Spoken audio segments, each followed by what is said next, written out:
Selamat datang di rumah Tuhan.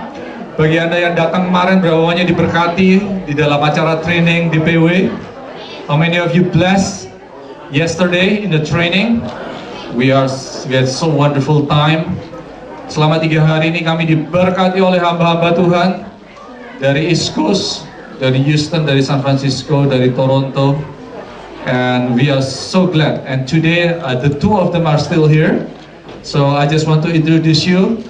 The first one is Pastor Somi Pranoto and Ibu Mutia. Boleh berdiri sebentar, tepuk tangan untuk mereka dari IFGF Houston, and I will introduce Pastor Somi later on as the speaker of the day. Dan yang kedua, Pastor Yohanes Sumarno dan Ibu Yuli dari Columbus, Ohio. Boleh berdiri, tepuk tangan mereka. So we are so glad to have the preachers in the house. Dan hari ini kita akan diberkati oleh Pastor Somi.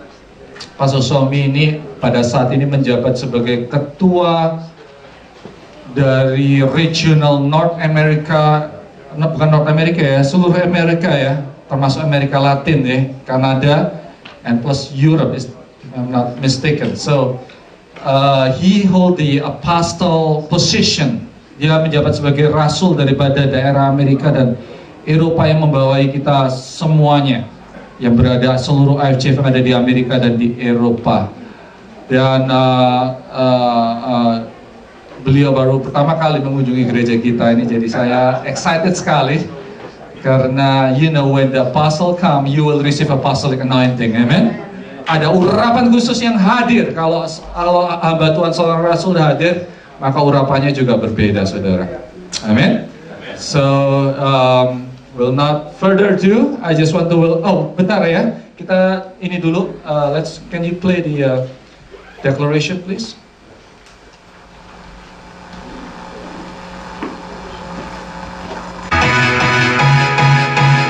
Kita akan sama-sama. Saya diselamatkan oleh kasih karunia Allah, bukan oleh perbuatan saya. Saya dibenarkan, saya diubahkan, dan saya diberkati dalam Dia.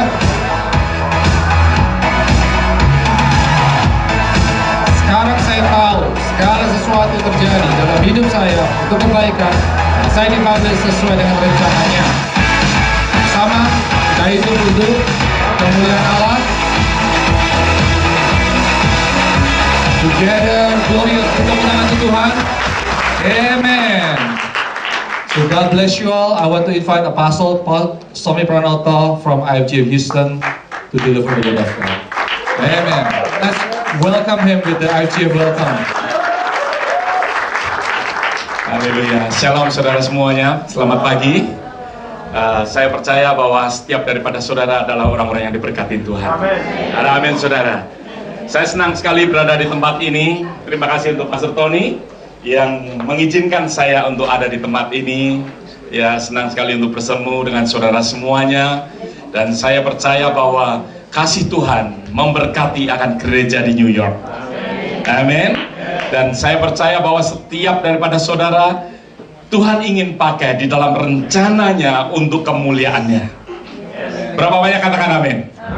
Amin. Sebelum saya menyampaikan firman Tuhan lebih lanjut lagi, dan nanti saya ingin memberikan sedikit pelayanan saya di South America. Dan sebelumnya saya ingin untuk memperkenalkan dan juga untuk memberikan waktu untuk istri saya untuk berbicara sedikit untuk saudara semua. Amin. Rasanya kalau dia nggak berbicara nggak ganap saudara. Amin. Dua sudah menjadi satu. Oke. Haleluya. Shalom. Suatu hal yang indah sekali. This is the first time juga untuk saya boleh berada di tempat ini. Tapi waktu saya beberapa hari ini saya merasakan feel at home. Ya, suatu rasa persaudaraan yang saya rasakan sebagai keluarga sendiri, saudara. Waktu saya bertemu dengan jemaat di tempat ini, dan saya katakan dengan Pastor Tony yesterday, saya katakan luar biasa sekali jemaat kamu, begitu bersemangat ya, begitu humble dalam bekerja sama, mereka begitu bersatu, berapi-api. Tapi waktu tadi saya menyembah Tuhan, ada satu pesan yang Tuhan sampaikan di dalam Pengkhotbah 3. Untuk segala sesuatu ada waktunya, untuk segala sesuatu ada masanya, untuk apapun di bawah langit ada waktunya. Ada waktu untuk lahir, ada waktu untuk meninggal, ada waktu untuk menanam, dan ada waktu untuk mencabut yang ditanam. Satu hal yang Tuhan ingatkan bahwa akan terjadi sesuatu gerakan yang luar biasa untuk gereja di New York ini. Saat ini Tuhan ingatkan bahwa kita semua, saudara sedang mengandung sesuatu. Secara personal, maybe saudara sedang mengandung suatu harapan untuk suatu pekerjaan, maybe untuk suatu keluarga dalam keluarga saudara, tapi juga dalam secara gereja. Tuhan ingatkan bahwa gereja ini sedang mengandung suatu revival yang luar biasa. The new generation will rise up.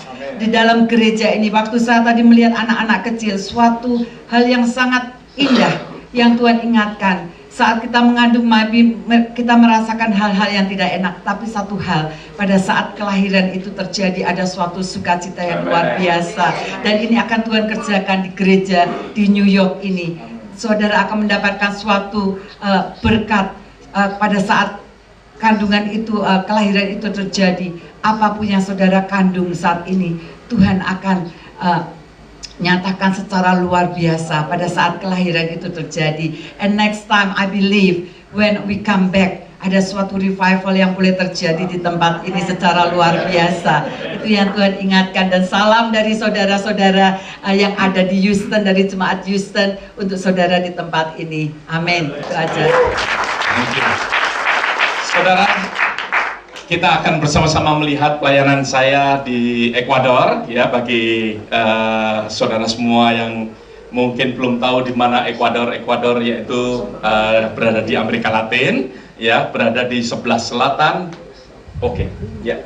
Tolong tayangkan video, bukan video, PowerPoint. Nah, ini pelayanan saya pada waktu saya ini gereja di Quito. Gereja di Quito pada waktu saya mengadakan acara leadership training untuk mereka, ya, di sini Pastor Walter Hidalgo dan Sister Carmita istrinya, dan semua ini adalah orang-orang yang begitu antusias juga seperti saudara semua, ya, yang mana mereka rindu untuk melayani Tuhan, ya.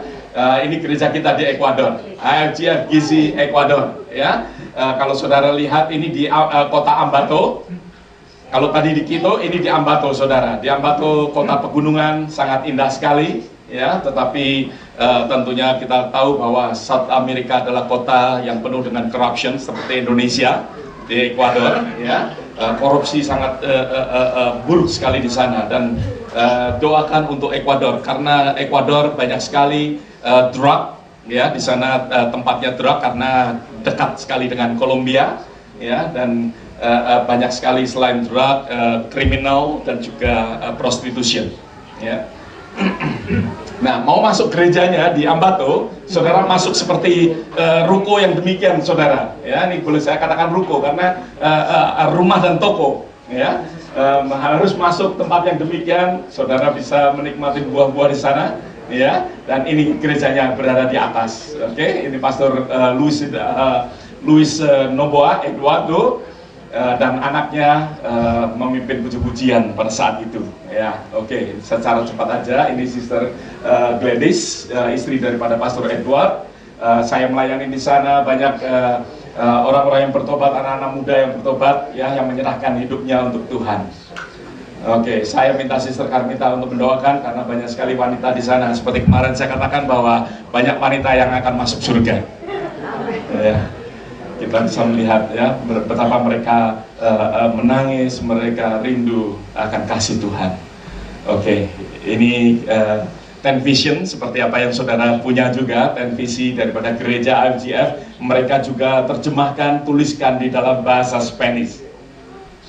Ya, kalau saudara berkunjung ke South America, ya, jangan lupa Ekuador, ya, saudara mempunyai saudara-saudara di sana meskipun beda ibu.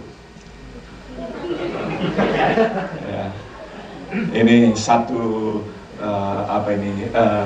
one soul win one soul, one pastor win one pastor, and one church win one church. Mereka mempunyai antusias yang sama, ya, satu jiwa memenangkan satu jiwa, satu pastor, satu leader memenangkan satu leader, dan satu gereja untuk menghasilkan satu gereja. Sungguh luar biasa sekali. Ya, ini gereja di Lago Agrio, Pastor Geoffrey Masias sebelah kanan sendiri, ya, dia keturunan American Indian, ya, South American Indian, ya, dari Amazonian. Ya, kalau nanti saudara melihat nih banyak sekali orang-orang keturunan Amazon. Ya, kita melayani ini di perbatasan antara Ekuador dengan Kolombia, di tempat Lago Agrio, tempat daerah Drak di sana. Saya sempat ditahan di sana, saudara. Ya, saya sempat tahan sebentar karena saya pakai paspor Amerika.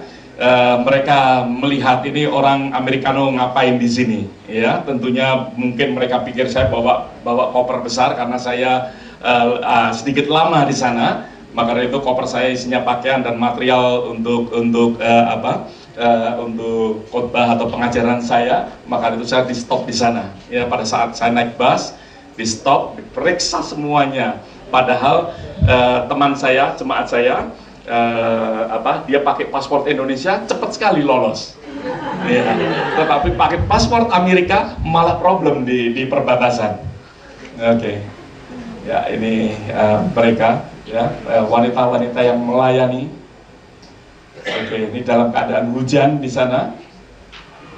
Ya, mau setelah hujan kita mau ada acara, maka dari itu mereka beresin semuanya, ya, harus dilapin satu persatu. Nah, ini saudara, kalau saudara tahu Mayon, ya, Mayon adalah ini, saudara.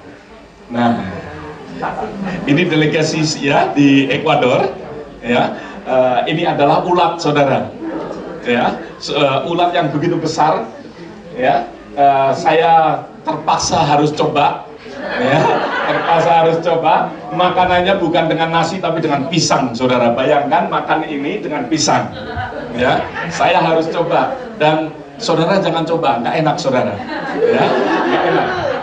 Ya, ini yang di sini little bit chewy, ya, chewy dan dalamnya itu seperti bubur, saudara. Ya, kalau dimakan meletus gitu kayak bubur. Tapi kulitnya itu chewy, ya, seperti kulit babi gitu. Ya, tapi ini kepalanya ini crunchy. Ya. Nggak enak sama sekali, saudara. Ya, oke. Ya, ini Pastor Walter, saudara lihat nih kalau meletus. Ya, itu meletus, saudara. Ya, karena Pastor Walter suka sekali. Ya. Nah, ini juga kita dijamu makan ikan di pedalaman, ya, makan ikan. Ini kalau ini enak, saudara, karena fresh, ya, sepertinya pepes tapi sebetulnya nggak pepes, cuman ya nggak ada rasa lah, gitulah, ya. Tapi karena ikan, ya enak. Ya. Oke, makanya selalu ada pisang dan seperti salad. Oke, ya, oke. Nah, ini pelayanan di gereja tadi, karena malam harinya kita melayani di sana, kita buat sesuatu acara. Ya, ini Indian Amazonian, ya, saudara lihat di sini, saudara, begitu fanatiknya dengan AFGF. Ya, mereka bordir dengan AFGF Gizi, ya, di pedalaman di South America, ya, AFGF. Berapa banyak saudara bangga dengan AFGF? AFGF berada di mana-mana, saudara. Saya ingin katakan bahwa satu-satunya gereja gereja Indonesia yang berada di South America, yang kita menanam gereja di South America, yaitu gereja AFGF. Maka dari itu saya mengucap syukur Tuhan memakai akan gerejanya. Tuhan memakai akan gerejanya, memakai akan gereja AFGF untuk bersama-sama dengan Tuhan, untuk mengabarkan akan Injil Tuhan. Iya, gereja kita percaya dengan amanat agung yang Tuhan berikan, ya, untuk pergi kabarkan Injil. Ya, luar biasa sekali, ya. Ini saudara, Ecclesia Church, ya, AFGF Gizi Ecclesia Church, ya, itu Ecclesia artinya gereja. Oke, ini orang Indian. Ya, sampai anak-anak pun, saudara, ini seragam sekolah, saudara. Seragam sekolah untuk soccer, ya, untuk sepak bola, ya. Dia pemain sepak bola, AFGF Gizi Lago Agrio Ekuador. Ya, mereka bangga sekali dengan AFGF, luar biasa sekali. Ini di Oke, ya. Ini di Quito. Gereja di Quito diberkati sekali dengan orang-orang musician, ya, orang-orang pemain musik yang luar biasa. Mereka ini adalah pemain musik untuk di opera house, ya, luar biasa sekali. Gereja kita di mana ini di Ekuador. Ini gereja kita yang lama, ya, di Quito, Ekuador. Ini di ibu kota, ya, di ibu kota daripada Ekuador, di Quito. Ya, ini yang lama punya, ya. Oke. Ini saudara Olmes, ya, begitu luar biasa. Dia pemain opera, saudara, ya. Saya melayani di sana, ya. Banyak yang ingin untuk didoakan, ya. Oke, ini kita dijamu oleh seorang dokter siapa nih, saya lupa namanya, ya.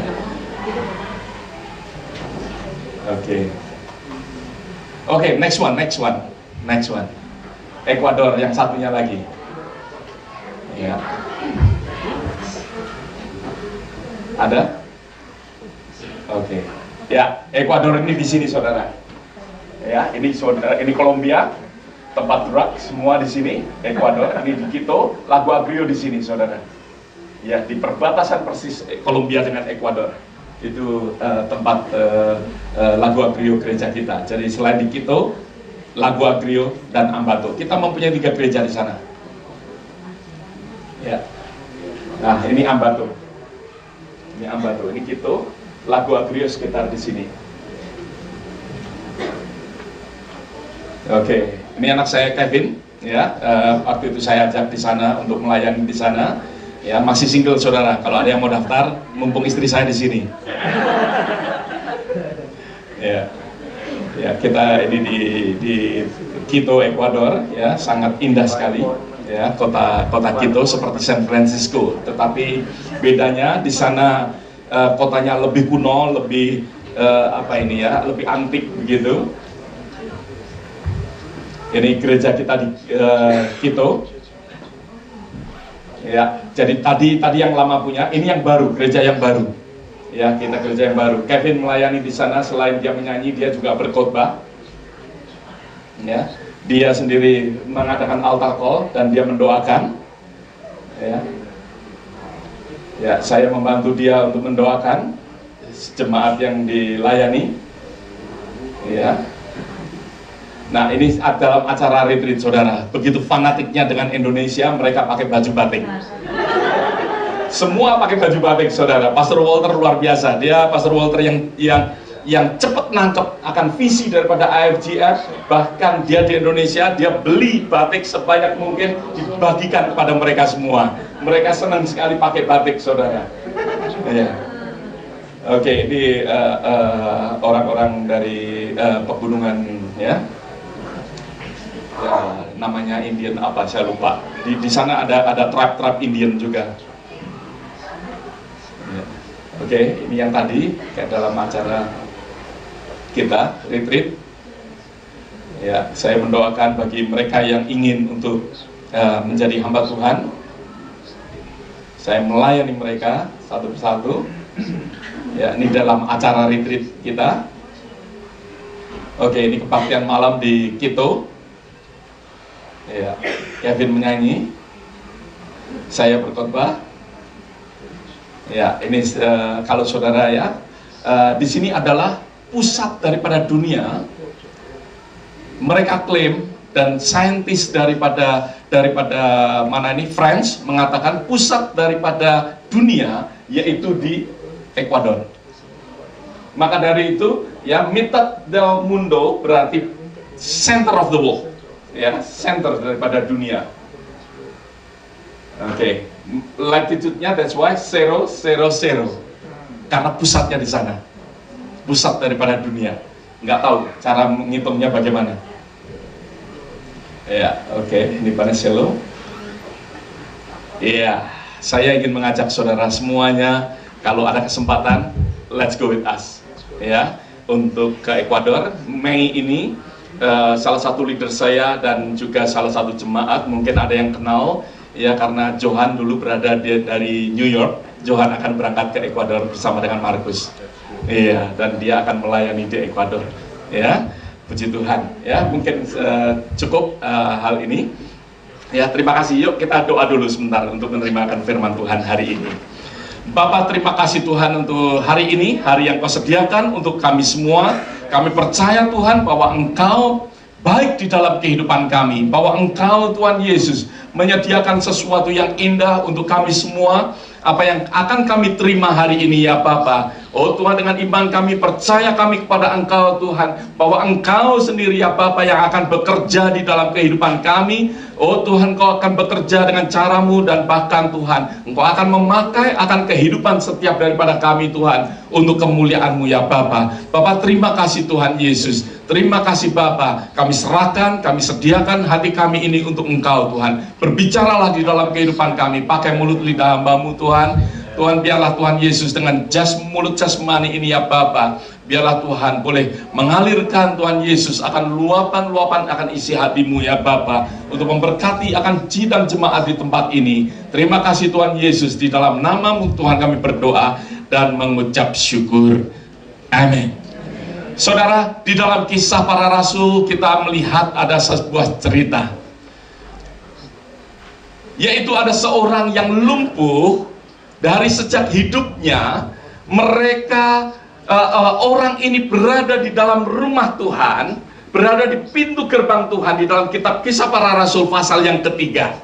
Kalau saudara melihat di situ ada sesuatu cerita, yaitu seorang yang lumpuh berada di pintu gerbang yang dikatakan indah, tetapi dia tidak pernah melihat akan keindahan daripada Allah.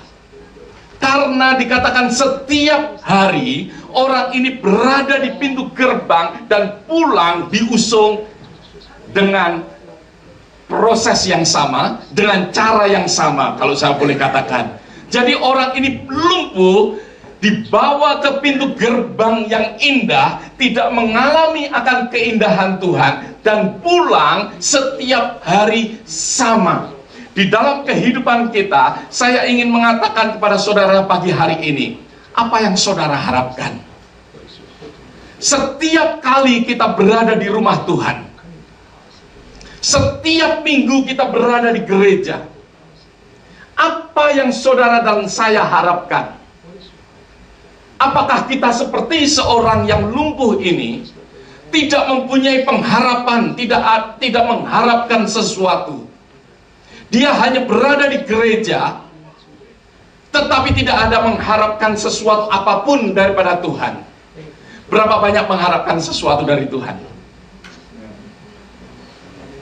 Saya rindu setiap kali kita, mungkin pada saat kita membuka akan Alkitab kita, biarlah kita ada sesuatu yang kita harapkan, untuk Tuhan berbicara di dalam kehidupan kita, untuk Tuhan memberikan sesuatu guidance ataupun petunjuk untuk kita.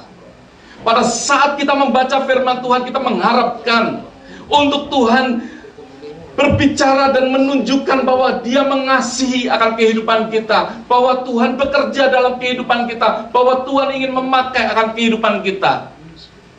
Di dalam kita membaca akan firman Tuhan, biarlah kita dengan penuh pengharapan kita. Di dalam kita berbakti bersama-sama setiap hari minggu, biarlah setiap daripada kita pun juga sama, mengharapkan sesuatu daripada Tuhan. Ada amin saudara? Ada seorang yang mancing saudara, yang mana dia mancing lalu dilepaskan saudara. Yang kecil dimasukkan di dalam kotak untuk ikan, tetapi setiap kali yang besar dilepaskan, orang melihatnya bingung. Yang besar dibuang, dilepaskan, tetapi yang kecil dikumpulkan. Lalu bapak ini bertanya, Pak, kenapa bapak yang besar dilepaskan, yang kecil kok dikumpulkan? Dan bapak ini berkata, habis di rumah saya tidak mempunyai wok yang besar. Saya punyanya pen yang kecil berapa besar pen saudara? Berapa besar wajan saudara untuk menerima akan berkat Tuhan? Sering kali kita tidak mengharapkan sesuatu yang daripada Tuhan. Saya mengucap syukur hari ini. Saya melihat ya, begitu anak-anak dibawa ke depan. Ya, mereka boleh bersama-sama. Saya melihat lucu-lucu sekali mereka. Ya. Mereka ada di sebelah saya, di sebelah sini ada yang ya sambil tepuk tangan. Nggak tahu anaknya siapa tadi. Ada bapaknya dan ibunya di sini. Yang di sebelah saya tadi, mana bapaknya dan ibunya? Nggak ada. Nggak ada yang klaim. Kalau nggak ada yang klaim, jadikan anak saya nggak apa-apa. Iya. Saya mengucap syukur sekali saudara. Ya, saya melihat sesuatu yang luar biasa. Saya percaya ya, kita datang di rumah Tuhan seperti anak-anak ini. Anak-anak yang mana mereka dengan kepolosan di hadapan Tuhan, mereka merindukan akan kasih daripada Tuhan. Biarlah di dalam kehidupan kita semuanya kita boleh selalu senantiasa untuk kita boleh ya mengharapkan apa yang Tuhan ingin sediakan bagi kita hari ini. Ada amin saudara? Biarlah saudara semua boleh diberkati oleh Tuhan. Mari kita buka bersama-sama di dalam firman Tuhan di dalam Kisah Para Rasul pasal yang ke-9. Kisah Para Rasul pasal yang ke-9 ayat yang ke-25 sampai ayat yang ke-20 sampai ayat yang ke-25. Haleluya.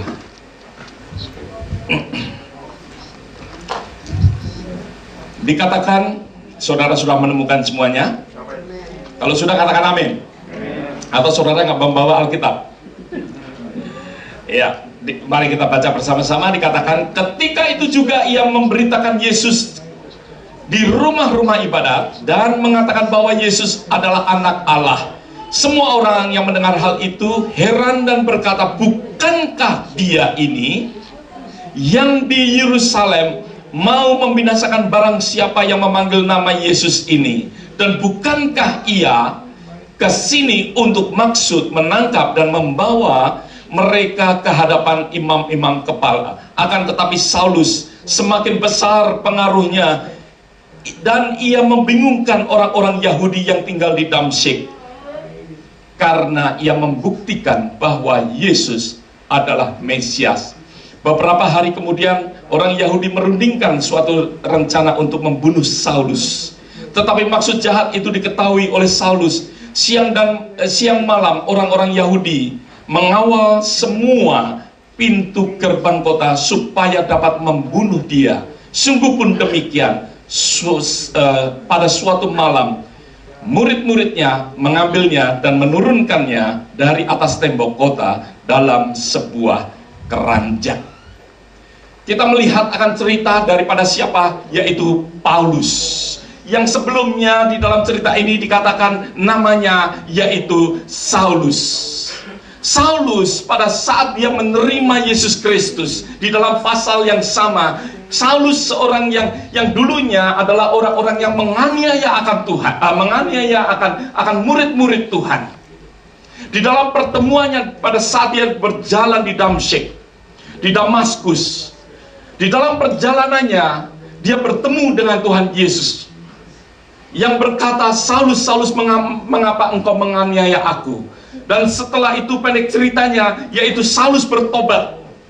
Saulus mengalami sesuatu pertobatan, dan pada saat dia berada di Damsyik, oleh sebab itu membingungkan akan orang-orang Yahudi. Orang-orang Yahudi yang mendengar akan Saulus yang dulu menganiaya orang-orang Kristen, tetapi dia justru memberitakan akan Yesus Kristus. Saulus pada saat membingungkan. Oleh sebab itu orang-orang di Damsyik ingin berusaha untuk membunuh akan Saulus.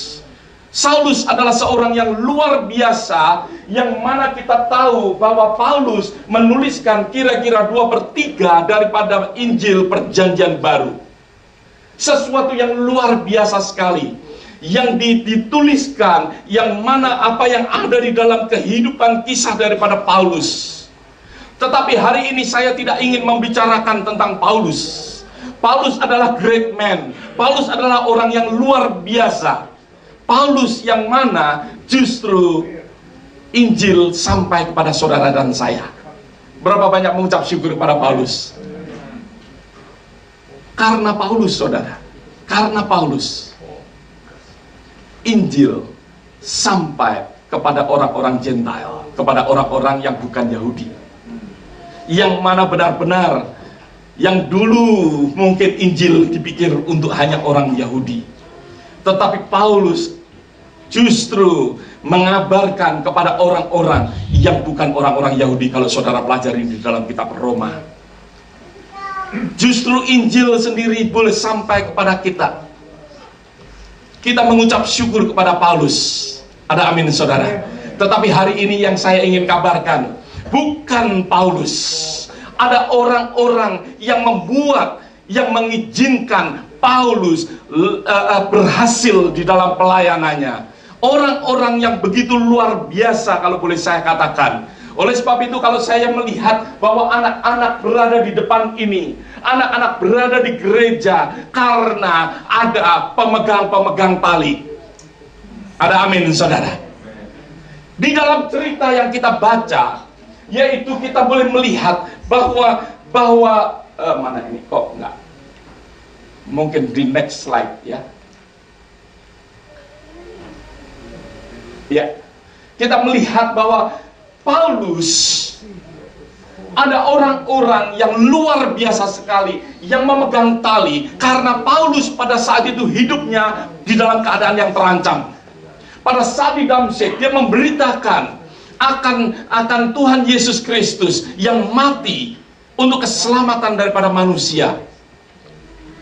Oleh sebab itu Paulus hidupnya terancam pada saat itu. Tetapi kita mengucap syukur, ada orang-orang yang memegang tali. Tanpa ada orang-orang yang memegang tali, Paulus finish.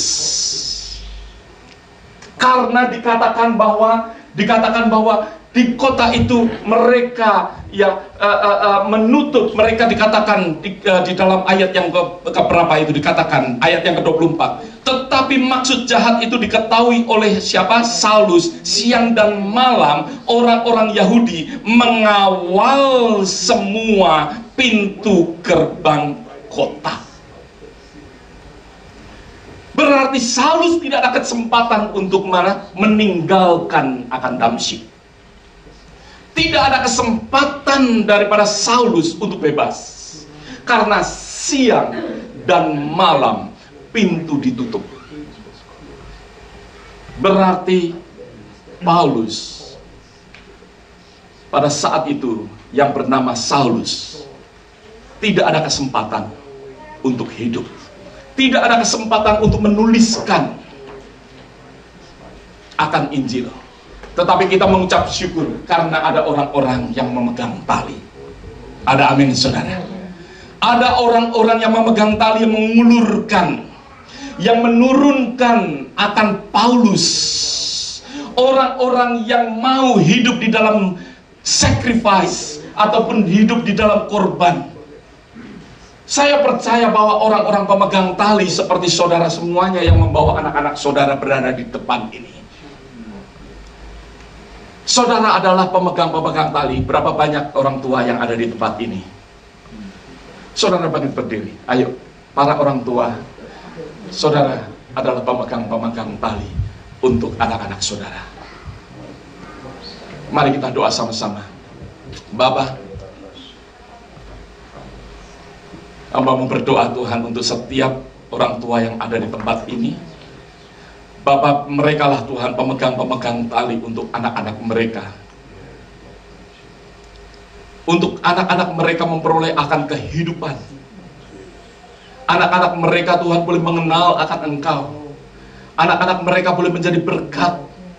Bapak, biarlah Tuhan Yesus Kau kuatkan kehidupan para bapak, para ibu. Untuk mereka Tuhan boleh selalu senantiasa menjadi orang-orang yang siap rela berkorban menjadi pemegang-pemegang tali bagi anak-anak mereka. Terima kasih Bapa, di dalam nama-Mu kami berdoa. Amin. Silakan duduk saudara. Setiap daripada saudara adalah pemegang-pemegang tali. Banyak sekali bukan hanya pemegang tali pada saat zaman daripada Rasul Paulus. Tanpa pemegang tali, maka dari itu Rasul Paulus tidak akan menjadi orang yang luar biasa. Tanpa pemegang tali, maka dari itu mungkin tidak ada Injil. Mungkin rencana daripada Tuhan berbeda. Tetapi karena ada orang-orang yang mau dipakai oleh Tuhan. Karena orang-orang yang mau dipakai oleh Tuhan, sehingga Rasul Paulus menjadi rasul yang luar biasa. Rasul Paulus bisa bebas daripada segala apa yang diancam oleh orang-orang di Damsyik pada saat itu. Rasul Paulus bisa dibebaskan. Kenapa? Karena ada orang-orang yang mau, yang rela untuk memberikan dirinya untuk sebagai orang-orang pemegang tali. Seringkali kita lupa, seringkali yang kita pikirkan hanya Paulus. Tanpa pemegang tali, Paulus nothing. Saudara bisa bayangkan, tanpa pemegang tali, Paulus tidak ada artinya. Tetapi saya mengucap syukur dengan orang-orang yang mau mengulurkan akan Paulus pada saat itu. Orang-orang yang berani untuk mengambil akan resiko. Saya percaya sekali, banyak di antara kita juga banyak pemegang-pemegang tali. Saudara yang berada di depan sini adalah pemegang tali bagi saya untuk khotbah hari ini. Untuk melepaskan saya, untuk saya bisa berdiri di tempat ini karena ada pemegang tali yang mempersiapkan akan hadirat Tuhan, yang mempersiapkan akan jemaat Tuhan untuk siap untuk menerima akan berkat Tuhan. Mereka adalah pemegang-pemegang tali. Ada amin saudara. Biarlah mereka boleh selalu di dalam kehidupan kita mengucap syukur. Your pastor, Pastor Tony adalah seorang pemegang tali. Leaders-leaders yang berada di tempat ini adalah pemegang tali. Untuk apa? Supaya kehidupan kita mengalami sesuatu kehidupan. Otherwise, kita akan mati, saudara.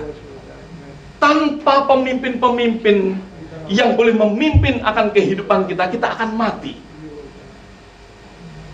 Dikatakan, kalau seorang pemimpin dibunuh, maka itu domba-domba akan tercerai-berai. Ada amin, saudara. Kita membutuhkan pemimpin, karena pemimpin kita adalah pemegang tali untuk kehidupan kita. Para student, para pelajar, saudara yang masih muda, yang belum berkeluarga, ingat, orang tua saudara adalah pemegang-pemegang tali. Ada amin, saudara. Di dalam kehidupan kita harus menyadarin, saya sangat berterima kasih sekali. Saya bisa berdiri di tempat ini karena orang tua saya memegang tali untuk kehidupan saya. Ada amin? Kadang-kala kita melupakan, yang kita ingat diri kita sendiri tanpa pemegang tali. Tanpa saudara sebagai orang tua, anak-anak kita akan binasa. Anak-anak kita bukan hanya binasa akan jasmani, tetapi mereka akan binasa akan rohaninya juga. Tetapi puji syukur, Tuhan menjadikan kita untuk pemegang-pemegang tali bagi anak-anak kita. Ada amin, saudara. Biarlah di dalam kehidupan kita boleh menyadari betapa pentingnya akan pemegang-pemegang tali itu. Pemegang-pemegang tali adalah orang-orang yang berani ambil resiko. Kalau saudara mau untuk menjadi seorang pemegang tali, saudara harus berani mengambil resiko. Saya percaya mereka menurunkan akan Paulus. Kalau pada saat itu orang-orang Damsyik mengetahui bahwa mereka menurunkan akan Paulus, mereka pun yang akan mati. Alkitab tidak menuliskan apakah mereka hidup ataupun mati. Tidak menuliskan, tapi saya percaya kalau mereka ketangkap, mereka pasti mati. Mereka pasti mati. Alkitab tidak menuliskan, tetapi saya percaya ada sesuatu resiko yang mereka berani ambil. Setiap daripada kita juga berani ambil resiko. Saya ingat sekali pada saat Pastor Tony mau pindah ke sini, dia juga mengambil resiko, melepaskan akan pekerjaannya di California. Ibu Mary melepaskan apa yang ada di California untuk ambil resiko di New York. Banyak sekali di antara kita mau untuk melayani Tuhan, juga kita ambil resiko. Resikonya apa, saudara? Mungkin waktu kita berkurang. Resikonya mungkin apa? Mungkin ya waktu untuk anak-anak kita juga berkurang. Untuk segala banyak hal, ya ada sesuatu resiko yang kita boleh berikan. Tetapi kita boleh mengucap syukur kepada Tuhan. Kalau Tuhan boleh menjadikan kita sebagai pemegang tali. Ada amin, saudara. Kita boleh selalu mengucap syukur. Pemegang tali adalah orang-orang yang mau berani untuk mengambil akan resiko. Tetapi Tuhan sangat honor akan hal ini.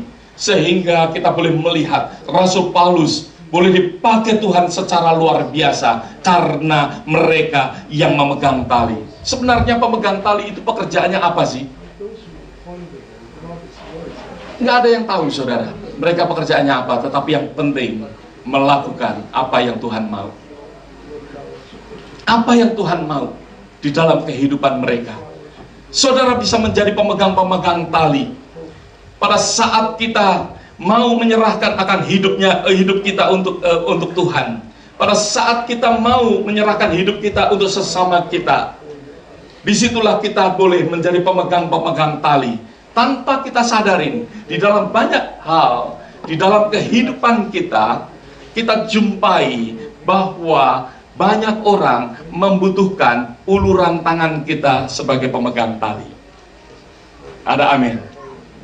Mungkin pemegang tali bagi orang yang membutuhkan, yang pada saat mereka di dalam keadaan struggle, di dalam banyak persoalan, di dalam banyak penderitaan, kita mengulurkan tangan kita sebagai pemegang tali. Mungkin pada saat kita bertemu dengan seseorang yang mana orang ini di dalam keadaan sakit dan lain sebagainya, kita mengulurkan tangan kita sebagai pemegang tali untuk orang ini mengingat kepada Tuhan. Ingat akan kasih daripada Tuhan.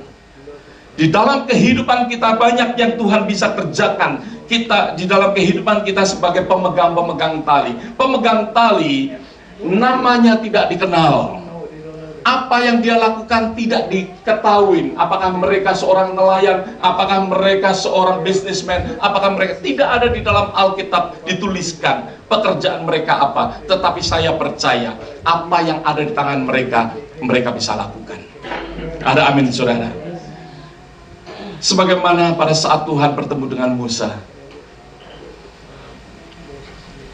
Tuhan berkata, Musa, apa yang ada di tanganmu? Tongkat Tuhan. Di situ Tuhan mau pakai apa yang ada di tangan saudara. Jangan saudara pikir, wah, pemegang tali harus orang yang hebat. No. Pemegang tali harus orang yang mempunyai pendidikan. No. Pemegang tali harus orang yang mungkin mempunyai uang banyak. Tidak. Pemegang tali, apa yang ada di dalam kehidupan kita, Tuhan bisa pakai kita sebagai pemegang tali. Ada amin, saudara. Tuhan mau, Tuhan rindu di dalam kehidupan kita. Mari kita melihat apa yang ada di dalam kehidupan kita untuk kita bisa dipakai oleh Tuhan sebagai pemegang tali. Kadangkala di dalam kehidupan kita tidak pernah berpikir, sedikit pun mungkin kita tidak pernah berpikir bahwa Tuhan mau untuk menjadi pemegang tali bagi anak-anak kita. Kita nggak pernah berpikir demikian. Banyak sekali saya boleh melihat, saya ingat ya, orang-orang seperti saudara dan saya begitu mengasihi akan anak-anak kita. Mereka kita bawa untuk mengenal Tuhan. Mereka kita bawa untuk mengalami sesuatu pendidikan. Mereka kita bawa untuk melayani. Kita sebagai pemegang tali. Berapa banyak katakan amin? Kita sebagai pemegang tali berani ambil resiko. Orang tua saya dari keluarga 15 bersaudara. Satu papa, satu mama. Ya, luar biasa. Satu papa, ya saudara mungkin bisa tertawa, tapi memang ini ya apa yang terjadi di dalam keluarga saya. Satu papa, satu mama, 15 anak. Ya. Kalau masak saudara, satu tampah. Ya. Kalau masak nasi, waduh. Ya, 7 laki-laki, 8 perempuan, saudara. Ya. Selalu papa saya mengatakan, meskipun orang tua nggak makan, anak-anak harus makan. Itulah yang saya katakan. Mereka pemegang tali untuk kehidupan saya. Mereka pemegang tali untuk kehidupan anak-anak. Oleh sebab itu saya katakan, saya berada di tempat ini bukan kehebatan saya, karena saya percaya ada yang memegang tali. Otherwise saya sudah mati kalau saya nggak dikasih makan orang tua saya, amin, secara jasmani. Kalau orang tua saya nggak mengarahkan bagaimana hidup yang benar, saya juga akan mati. Mati di dalam karakter, mati di dalam hal rohani, maybe. Ya, Tuhan mau di dalam kehidupan kita untuk menyadari akan hal ini. Orang-orang pemegang tali adalah orang-orang yang never give up. Ada amin, saudara? Tidak pernah putus asa. Saudara bisa bayangkan mereka, saudara, pada saat mereka mengulurkan, aduh Rasul Paulus kok berat sekali, lepaskan. Rasul Paulus akan mati. Tembok di Israel itu bukan tembok, ini di Syria, di Damsyik, saudara, ya, di Damaskus. Temboknya bukan tembok yang 2 meter mungkin tingginya, saudara. Kalau 2 meter mungkin bisa lompat. Tembok itu tinggi sekali, saudara. Tembok di kota. Kalau saudara bisa bayangkan bahwa orang-orang pemegang tali itu give up, putus asa, mereka akan melepaskan Paulus dan Paulus akan mati. Oleh sebab itu pemegang-pemegang tali adalah orang-orang yang tidak pernah putus asa. Berapa banyak? Katakan amin. Biarlah setiap daripada kita adalah orang-orang yang tidak pernah putus asa di dalam kehidupan kita. Jangan pernah putus asa pada saat saudara mengalami struggle, pada saat saudara memegang rasanya begitu berat di dalam kehidupan, begitu berat di dalam membesarkan anak, mungkin begitu berat di dalam bekerja. Jangan pernah putus asa. Jangan pernah putus asa. Saudara akan melihat sesuatu yang luar biasa pada saat saudara tidak berputus asa. Ada sesuatu yang luar biasa yang terjadi di kemudian hari. Ada amin, saudara. Seperti apa yang dikatakan oleh istri saya, pada saat saudara pregnant, kalau saudara putus asa, saudara akan gugur, saudara. Saudara tidak akan menikmati akan anak yang ada di dalam kandungan saudara. Pada saat gereja di tempat ini mengandung, jangan pernah putus asa. Pada saat saudara mengalami banyak sekali struggle di dalam kehidupan saudara, mengalami struggle di dalam kehidupan gereja, jangan pernah putus asa. Karena pada masanya, pada saat saudara melahirkan, saudara akan tertawa meskipun pada saat mengandung mungkin begitu berat. Pada saat saudara mau melahirkan mungkin saudara mengalami kesakitan. Tetapi jangan pernah putus asa. Ada amin, saudara. Jangan pernah putus asa. Tuhan mau di dalam kehidupan kita untuk tidak mengalami akan putus asa. Pemegang-pemegang tali adalah orang-orang yang tidak pernah putus asa. Never give up. Never give up. Never give up. Meskipun apa yang terjadi di dalam kehidupan kita, sepertinya saudara tidak kuat, tetapi jangan pernah putus asa. Ada amin, saudara. Di dalam kehidupan kita Tuhan mau untuk kita tidak pernah putus asa. Oleh sebab itu firman Tuhan katakan, aku dapat melakukan segala perkara karena Yesus Kristus yang memberikan apa? Strength, memberikan kekuatan. Haleluya. I can do all things through Christ. Katakan, Hanya dengan kekuatan Yesus Kristus membuat saudara dan saya sanggup, yang memberikan kekuatan di dalam kehidupan kita. Ada amin saudara. Orang-orang pemegang tali adalah orang-orang yang optimis, kalau saya boleh katakan. Apa yang saudara lihat pada saat ini? Pesimis atau optimis? Saya percaya pada saat mereka, kenapa mereka kok mau? Kenapa mereka kok berani? Karena mereka optimis. Ada amin? Karena pada saat mereka percaya kepada Tuhan, iman mereka membuat mereka optimis. Iman mereka membuat mereka percaya bahwa yang tadi saya katakan, I can do, itu sesuatu pernyataan yang optimis. Aku dapat melakukan segala perkara. Berarti itu optimis, saudara. Tuhan mau untuk kita optimis. Pemegang-pemegang tali kenapa berani? Karena optimis. Pemegang-pemegang tali kenapa never give up? Karena optimis. Ada amin, saudara. Karena mempunyai iman, karena percaya. Oleh sebab itu dia berani, rela berkorban, dan tidak pernah give up karena optimis. Dalam kehidupan kita banyak sekali, ya, saya ingin untuk ingatkan para keluarga, jangan pernah give up. Saudara harus menjadi orang-orang yang optimis, yang percaya. Banyak sekali orang-orang gagal di tengah jalan, di dalam relationship sebagai suami dan istri, putus di tengah jalan, ada di dalam perceraian. Saya sangat sekali saya sayangkan. Kenapa? Karena tali yang mereka pegang untuk anak-anak mereka, mereka lepaskan. Mereka nggak bisa melihat dengan iman, mata iman, percaya bahwa mereka sanggup untuk menanggulangi segala hal. Mereka tidak bisa melihat akan hal itu. Mereka putus asa.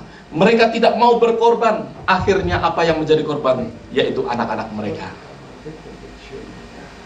Anak-anak yang talinya dilepaskan.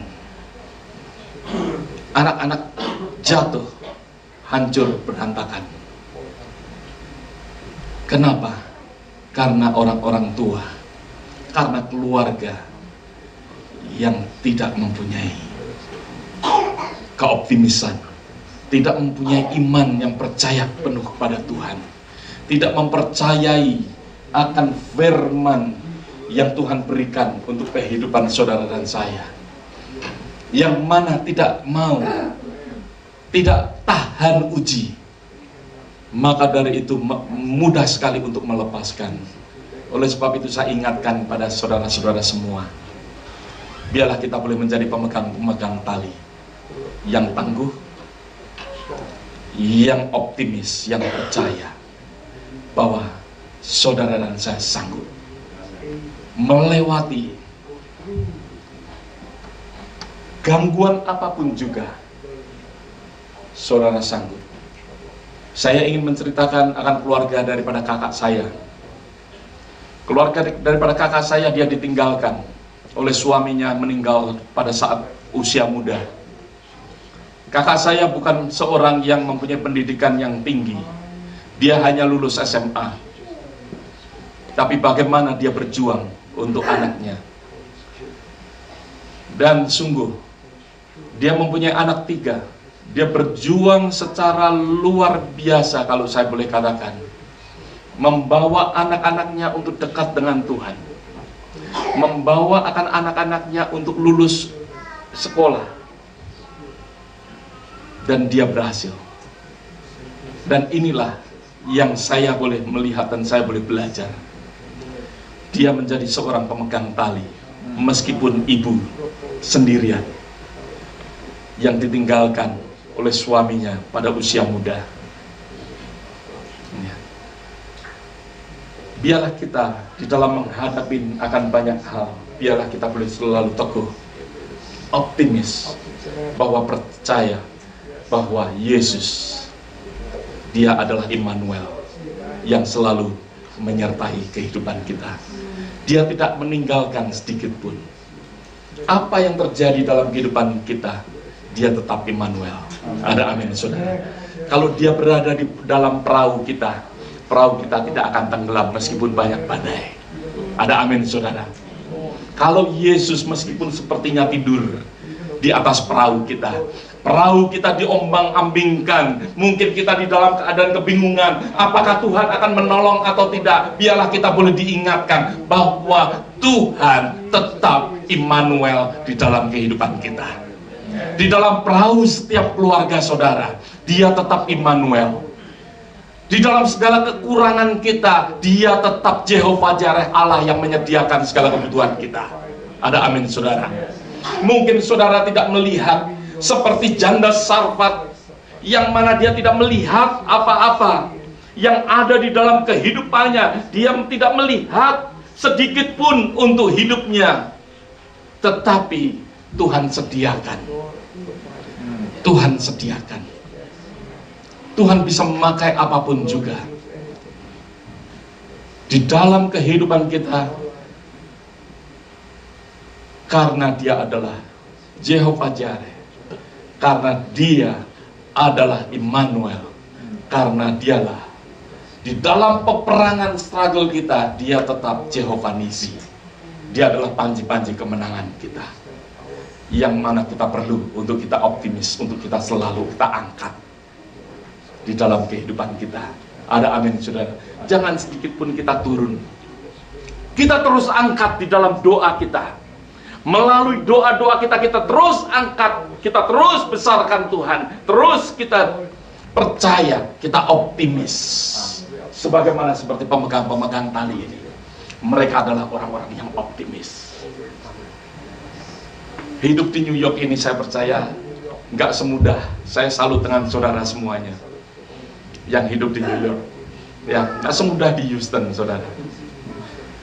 Banyak orang mengatakan orang yang lulus dari New York gampang hidup di tempat lain. Ya, karena New York tempat yang rough, yang tough. Ya, kita mempunyai van yang sama. Ya, sekarang kita sudah jual gereja kita, tapi nggak pernah tuh dicoret-coret seperti di New York. Ya, saya dengar katanya bannya pernah ditusuk dan lain sebagainya, sampai kempes, ya 2 biji lagi. Ya, nggak pernah. Saya melihat demikian, aduh. Kalau saya mungkin tinggal di New York, kalau iman saya nggak kuat, udah pulang aja deh. Ya, ngapain ngurusin demikian? Tapi saya salut dengan saudara semua. Never give up. Amin. Saudara sanggup melakukan segala perkara. Ya, saya percaya bahwa Tuhan ya ingin di dalam kehidupan kita, melalui kehidupan saudara semua satu persatu, tidak peduli tua dan muda, Tuhan mau pakai. Tidak peduli nama saudara dikenal atau tidak. Izinkan, relakan saudara sebagai pemegang-pemegang tali. Meskipun ini hanya sekedar saya kasih contoh, ya, meskipun mungkin yang dikenal Pastor Tony, nggak peduli, pemegang tali, memegang peranan penting di dalam rencana Tuhan. Ada amin, saudara. Mungkin justru di antara saudara generasi muda yang saat ini mungkin Pastor Tony bersama dengan leadership di tempat ini sebagai pemegang tali untuk saudara. Saudara nanti di kemudian hari menjadi orang yang terkenal, yang membesarkan akan gereja. Saudara, berapa banyak kenal Joel Osteen? Joel Osteen, ya, gereja Lakewood Church yang terkenal, yes you know, ya. Joel Osteen namanya lebih besar daripada bapaknya, John Osteen. Tapi saya percaya John pemegang tali untuk Joel. Ada amin, saudara. Tanpa John, Joel gak ada. Tanpa John, Joel tidak menjadi seorang preacher yang dikenal di seluruh dunia. Ya. Oleh sebab itu saya katakan, tidak peduli siapa yang akan menjadi Paulus, tetapi pemegang tali is very important. Ada amin, saudara. Mungkin saudara hanya sekedar ya lulus SMA, tetapi anak saudara nanti bisa menjadi seorang astronot. Never knows. Ada amin, saudara. Ya, tapi biarlah kita menjadi pemegang-pemegang tali bagi kerajaan Tuhan. Tuhan honor. Nama saudara tidak dicatat di dunia, tetapi dicatat di surga. Ada amin, saudara. Nanti kalau saya ke surga, saya akan bertanya kepada Paulus, sebenarnya siapa sih yang memegang tali? Saya ingin berjabatan tangan dengan mereka, karena Injil dari Rasul Paulus bisa kita terima karena mereka. Ada amin. Bukan hanya karena Paulus, tetapi karena mereka pemegang-pemegang tali. Mari kita doa bersama-sama. Bapa, kami mengucap syukur Tuhan, terima kasih. Kami percaya Tuhan, Kau akan menjadikan pemegang-pemegang tali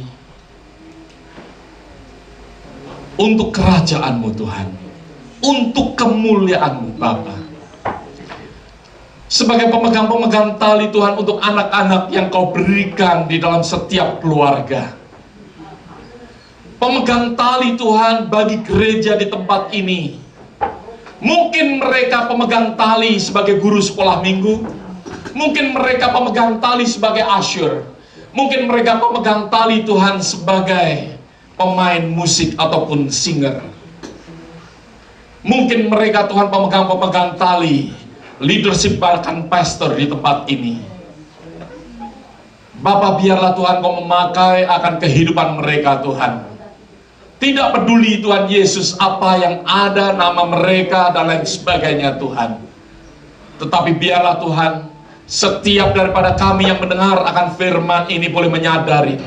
Setiap daripada kami Tuhan yang mendengar akan firman ini ya Bapa, boleh Tuhan mengerti bahwa Tuhan begitu besar arti daripada pemegang tali. Jadikan Tuhan Yesus, jadikan Tuhan anak-anak-Mu ini ya Bapa sebagai pemegang-pemegang tali, yang mana Tuhan rela berkorban.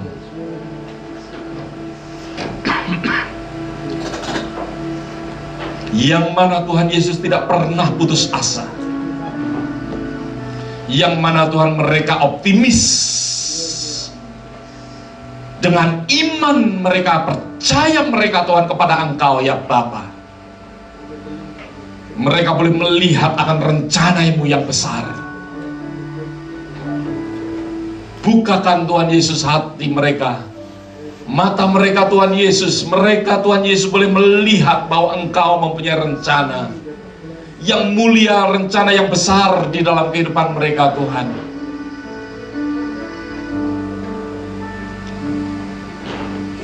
Bapa, biarlah Tuhan Yesus setiap jemaat-Mu di tempat ini ya Bapa,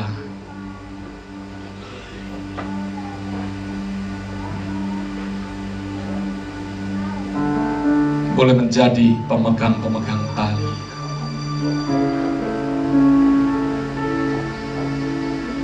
Mungkin saudara ada di antara saudara yang mengalami struggle pada saat ini. Mungkin saudara bergumul, ada sesuatu beban yang berat pada saat saudara memegang tali. Mungkin tali untuk keluarga, mungkin tali untuk pelayanan, mungkin tali untuk anak-anak saudara. Mungkin saudara mengalami beban pada saat ini.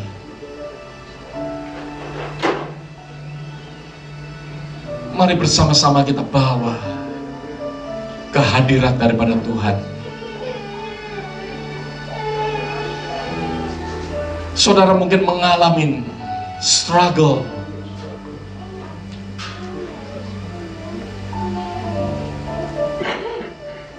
Ada sesuatu pergumulan di dalam kehidupan saudara. Saya ajak, mari kita datang pada Tuhan. Hanya berdiri di hadapan Tuhan pada saat ini. Saya ajak saudara berdiri di hadapan Tuhan. Tuhan, aku mengalami struggle, aku mengalami beban, tapi aku tidak mau give up, Tuhan.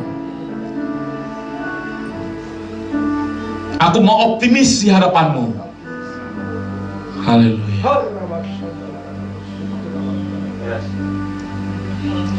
Yesus. Kalau masih ada lagi, kita bawa ke altar Tuhan. Kita bawa ke altar Tuhan.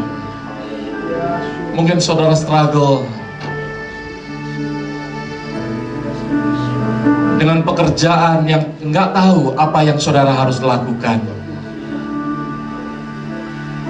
Sebagai pemegang tali untuk keluarga, saudara nggak ngerti. Mungkin saudara struggle pada saat ini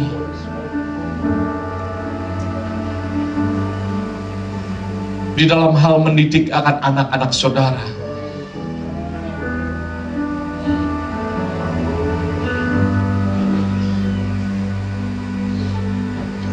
Bawa ke altar Tuhan pada saat ini.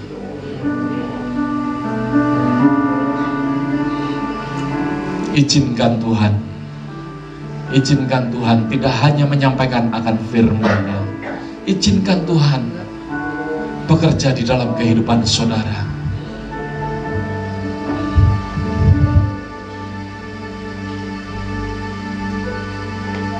Saya juga mengajak akan para anak-anak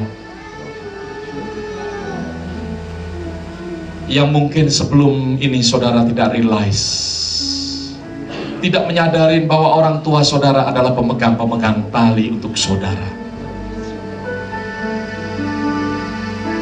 Mungkin saudara pernah memberontak kepada orang tua saudara. Kalau hari ini mungkin Tuhan berbicara di dalam kehidupan saudara, untuk saudara mengalami sesuatu pertobatan, saudara juga boleh datang kepada Tuhan. Tuhan, aku mau berubah.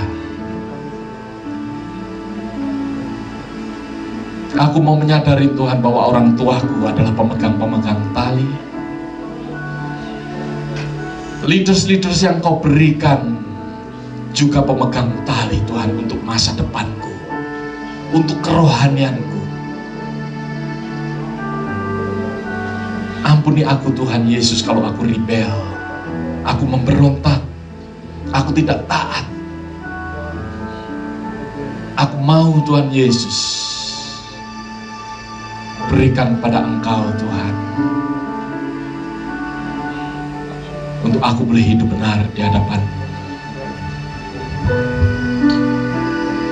Bapa, aku mau berdoa Tuhan untuk setiap anak-anak-Mu yang menghampiri Engkau pada saat ini. Mereka yang berdiri di hadapan-Mu Tuhan, mereka menyadari bahwa Engkau hidup. Mereka menyadari Tuhan bahwa Engkau adalah Allah yang baik.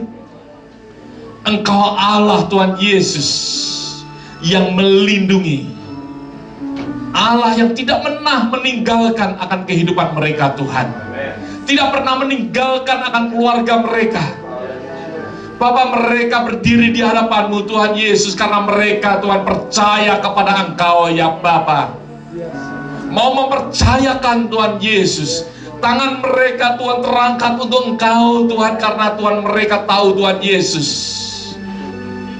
mereka Tuhan mau memegang akan Engkau, memegang akan tangan-Mu, memegang akan janji. Bapa, terima kasih Tuhan Yesus. Terima kasih Bapa. Biarlah Tuhan Yesus Engkau memberikan kekuatan baru, sehingga Tuhan mereka tidak pernah give up, tidak pernah putus asa Tuhan. Bapa, biarlah Kau bekerja di dalam hati mereka, setiap daripada mereka Tuhan, every one of them. Kau berikan kekuatan baru.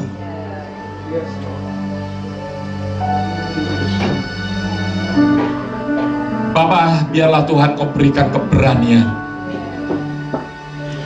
untuk rela Tuhan Yesus berkorban. Apa yang terjadi pada saat ini Tuhan, nothing, tidak berarti apa-apa Tuhan melihat apa yang akan Kau sediakan. Seperti seorang yang mengandung, yang akan melahirkan. Segala beban, segala Tuhan kesakitan, tidak ada artinya Tuhan Yesus kalau kami boleh melihat apa yang akan Kau sediakan. Bapa, kami berdiri di hadapan-Mu Tuhan Yesus dengan pengucapan syukur. Karena di dalam pengucapan syukur ini Tuhan Yesus ada kekuatan-Mu. Di dalam pengucapan syukur Tuhan ada mujizat. Di dalam pengucapan syukur Tuhan Yesus ada pelipat gandaan Tuhan. Kami mengingat Tuhan Yesus pada saat Engkau mengucap syukur.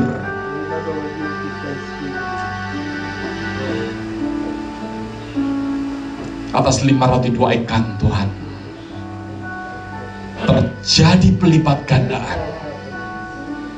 Dengan demikian Tuhan Yesus, kami Tuhan datang di hadapan-Mu dengan pengucapan syukur. Kami bukan tidak mau Tuhan Yesus menjadi orang-orang yang menggerutu, tetapi kami mau menjadi orang-orang yang mengucap syukur kepada Engkau ya Bapa. Mengucap syukur di dalam segala hal. Terima kasih Bapa. Biarlah Tuhan Yesus bagaimana hamba-Mu berdoa,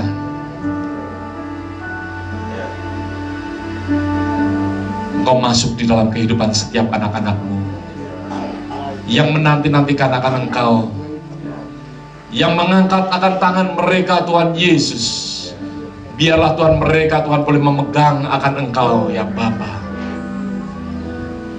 Engkau ada di dalam kehidupan mereka. Terima kasih Tuhan Yesus. Terima kasih Bapa. Jadikan mereka Tuhan menjadi pemegang tali yang sukses untuk keluarga mereka, untuk pelayanan mereka Tuhan. Bahkan Tuhan Yesus untuk banyak orang. Kami serahkan Tuhan Yesus setiap daripada kami ke dalam tangan-Mu. Di dalam nama Tuhan Yesus Kristus kami mengucap syukur. Amin. Amin. Silakan duduk saudara.